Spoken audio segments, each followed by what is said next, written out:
देखिए point number 1 है आई went there, मैं वहां गया है इसका मतलब, या फिर मैं वहां गया था।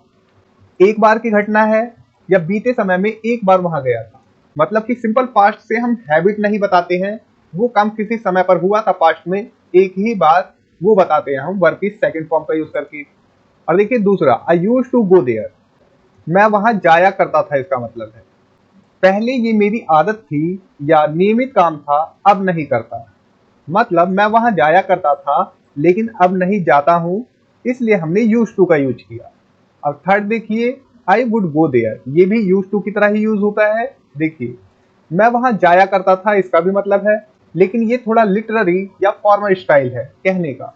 इसका मतलब भी यूज टू जैसा है, पास्ट हैबिट को बताना, लेकिन ये थोड़ा स्टाइलिश और बोलचाल के इंग्लिश में कम यूज किया जाता है वुड का। इसे स्टोरी टेलिंग या लिखने में ज्यादा यूज किया जाता है।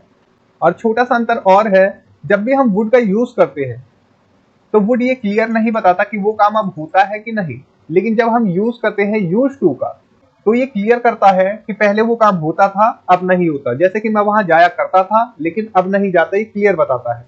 लेकिन जब हम बोलते हैं आई वुड गो देयर, मैं वहां जाया करता था या जाता था, तो ये क्लियर नहीं करता कि अब मैं वहां जाता हूं या नहीं। अब देखिए I went there every day, मैं वहां रोज जाता था, इसका ये मतलब हो गया। ये सेंटेंस डेली हैबिट को दिखा रहा है, लेकिन सीधे सिंपल पास्ट टेंस में कहा गया है। सिंपल पास्ट का यूज किया लेकिन ये डेली हैबिट को दिखा रहा है।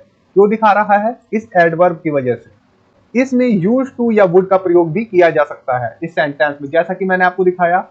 यहाँ वुड का यूज है और यहाँ यूज टू का यूज है। यूज टू के बाद भी वर्ब की फर्स्ट फॉर्म आएगी और वुड के बाद भी वर्ब की फर्स्ट फॉर्म आएगी, लेकिन सिंपल पास्ट में क्या होता है, वर्ब की सेकंड फॉर्म का यूज करते हैं।